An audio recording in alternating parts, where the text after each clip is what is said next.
Hello. Today, let us understand what is ratio and what is proportion. As you know very well, commercial arithmetic subject is quite interesting. It includes many arithmetical calculations, just like ratio and proportion. Let us understand what it is exactly with the help of examples. I am Dr. Prajna Mattihalli, Government First Grade College, Harvard, Karnataka. I welcome you all to my video.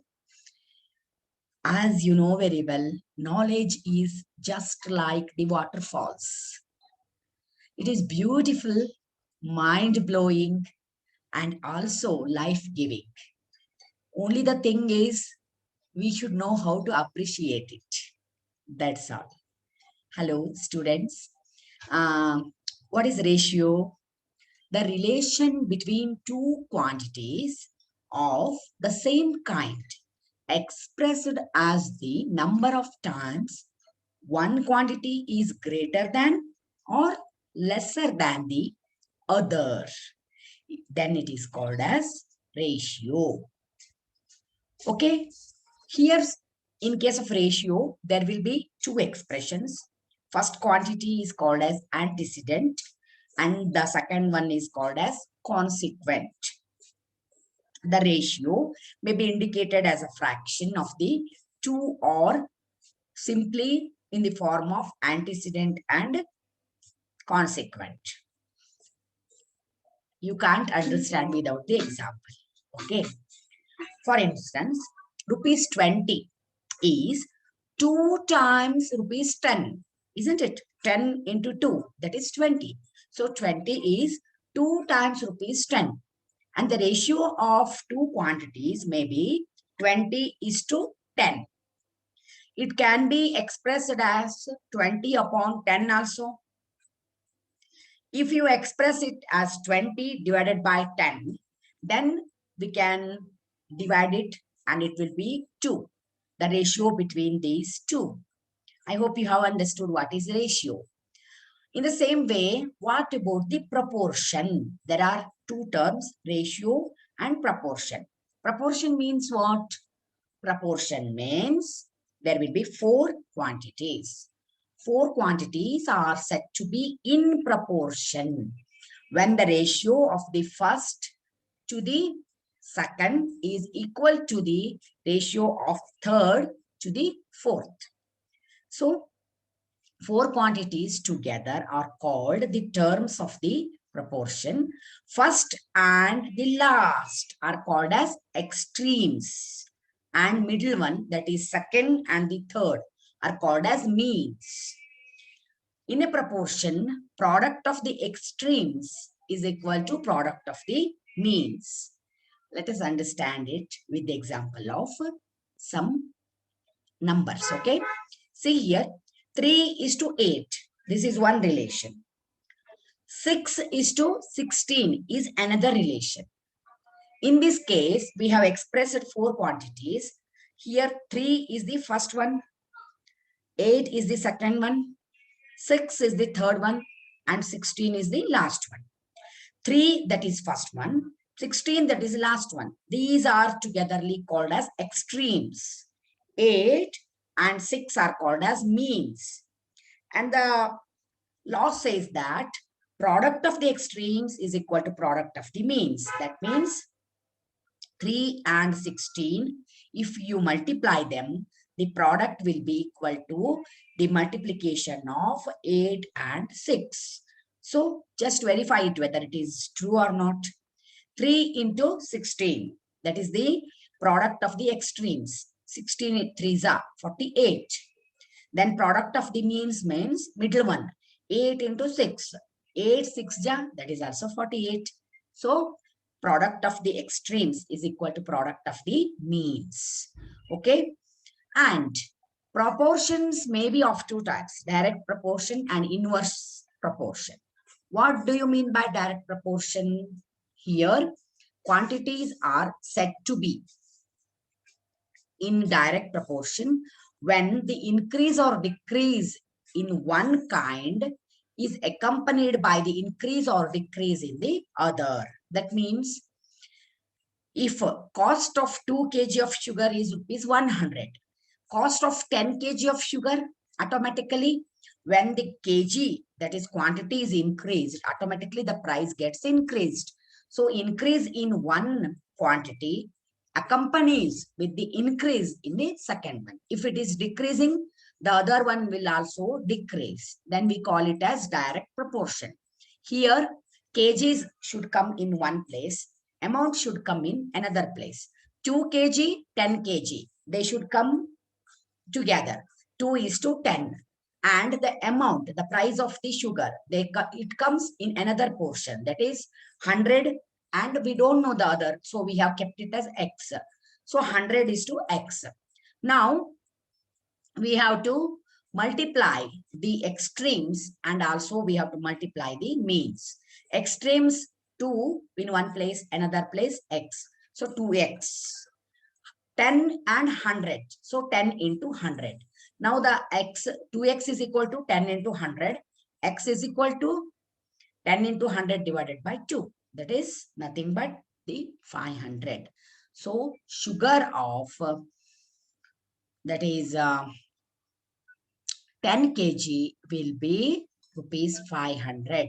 Here quantity of sugar increases along with the cost of sugar also increases. So that was the case of direct proportion. Then what is inverse proportion? Quantities are said to be inverse proportion when an increase in one, decrease or decrease in one kind is accompanied by the decrease. If it gets increases, the other should get decrease. If it gets increase, then other one should get decrease. So vice versa. Then we call it as inverse proportion. For example, if 20 workers can carry a work for 45 days. So 20 workers are working, they take 45 days to complete it. How many workers is needed to complete it in 30 days? That means if the work should be completed within 30 days, automatically you should increase the workers. That means the number of days should be decreased, then automatically workers number should be increased. So it is inverse. If you want to increase one, the other one should decrease. Or if you want to decrease one content, then the other should get increased. So we call it as inverse proportion. For example, here in this example, workers should come in one side, days should come in another side. 20 workers, and we don't know how many workers. So it is X. 45 days, 30 days, they should be written togetherly. Okay, 45 is to 30, 20 is to X. Automatically, the extremes, as you know very well, what we have to do is, in case of inverse proportion, the place of x should be changed. Since it is inverse proportion, the place of x should be changed. So it should be rewritten as 45 is to 30, then x is to 20. The place should be changed. Therefore, now the extremes should be multiplied, 45 into 20 and 30 into x, that is the means. So x is equal to 45 into 20 divided by 30. And we get the 30 workers as the answers. So I hope you have understood how we have solved the inverse proportion example. And my dear students, let us solve some more problems and let us understand it in a sound-proof manner. Cost of 12 CDs is 96. Find the cost of 7 CDs. It is direct proportion because number of CD gets decreased, automatically value also should get decreased. So it is direct proportion. Therefore, you write CDs numbers in one place, amount in another place. 12 CD, 7 CD together. 96 amount, X, we don't know. So we are keeping it as X. Now the extremes should be multiplied. 12 into X and 7 into 96. That is the means. Means should be multiplied. 7 into 96. Now the x is equal to 96 into 7 divided by 12. So we get x as 56. That is the answer. I hope you have understood. And another example, for 1.5 meters of a shooting, the price is 720. Find the prime price of 2.65 meters. Here also, meters gets increased. Immediately, price also gets increased. So one increases, another one is also increasing. That means it is direct proportion. If it is direct proportion, write it directly. 1.5 meter, 2.65 meter. That is togetherly. And the price togetherly. 1.5 is to 2.65. And rupees 720, another one we don't know. So we keep it as x. 720 is to x. Now the extremes should be multiplied. 1.5 into x is equal to 2.65 into 720. X is equal to 2.75 into 720 if we do, that is 1908 divided by 1.5. That is x is equal to 1272. That is the rupees. The value of 2.65 meters is 1272 rupees. So we have calculated it. Now let us solve one example of inverse proportion. Okay. If 10 men can complete a work in 21 days, in how many days 14 men will complete the same work? 10 men, 14 men. They should be written together. 10 is to 14. 21 days and how many days? That is x. They should write together. Now, it is inverse proportion, so we should change the place of x. Therefore, 10 is to 14 and the x and 21, they have changed the place. So, x is to 21. Now, the extremes should be multiplied. That is 10 into 21. Means should be multiplied. That is 14 into x. So, 14x is equal to 10 into 21. So, x is equal to 210 divided by 14. That means x is equal to 5 days. So 14 men will complete the work in 5 days. One more example of inverse proportion. If 120 men can complete a work in 85 days, how many men are required to complete the work in 68 days? 85 days, 68 days. 120 men, how many men? That is x.